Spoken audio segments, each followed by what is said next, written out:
আসসালামু আলাইকুম প্রিয় ফুটবল ফ্যান্স।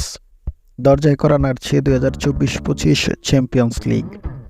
মাঠ কিংবা স্ক্রিনে দর্শক উত্তেজনার চরম শিখরে থাকা এই টুর্নামেন্ট শুরু থেকে ফাইনাল অবধি এই টানটান অবস্থা ধরে রাখে। ফলে গোলকিপার থেকে স্ট্রাইকার সবাই সমানভাবে একটি জয়ের অপেক্ষায় লড়াই করে যায় শেষ বাঁশি বাজা পর্যন্ত। রেফারির শেষ বাঁশি বাজার পূর্ব পর্যন্ত মাঠে খেলোয়াড়দের ফাউল করতে ও ফাউলের শিকার হতে দেখা যায়। ফাউলের মাত্রাভেদে রেফারি প্রয়োজন সাপেক্ষে কার্ডও দেখিয়ে থাকেন। হলুদ কার্ড নিয়মিত দেখতে পেলেও গুরুতর ভুল ট্যাকলে রেফারি লাল কার্ডও দেখান।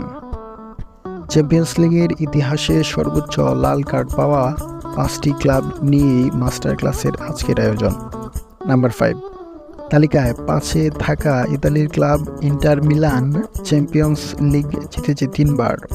সেই সাথে ক্লাবটি 3বার রানার্স আপও হয়েছে। ইন্টারের লাল কার্ড দেখার সংখ্যা 23টি।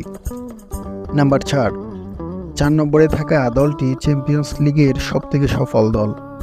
নিশ্চয়ই এতক্ষণে বুঝতে পারছেন কোন ক্লাবের কথা বলা হচ্ছে।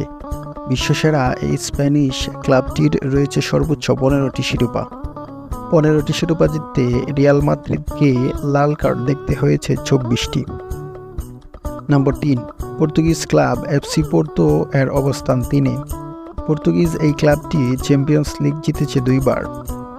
পোর্তো লাল কার্ড দেখেছে মোট 26 বার। নম্বর 2, তালিকায় 2 নম্বরে রয়েছে German giant Bayern Munich. German ফুটবলের প্রায় সকল রেকর্ড নিজেদের করে রাখা দলটি চ্যাম্পিয়ন্স লিগ জিতেছে 5বার। 5বারের চ্যাম্পিয়ন্স লিগ বায়ার্ন লাল কার্ড দেখেছে মোট 26 বার। চ্যাম্পিয়ন্স লিগে লাল কার্ড পাওয়ায় শীর্ষস্থানটি ইতালির ক্লাব জুভেন্টাসের। সিরিয়ার শীর্ষ এই ক্লাবটি 2বার জিতেছে চ্যাম্পিয়ন্স লিগ আর লাল কার্ড দেখেছে ইউসিএল ইতিহাসের সর্বোচ্চ 28 বার। ফুটবলের পাশে থাকতে ফলো করুন মাস্টার ক্লাস। ধন্যবাদ।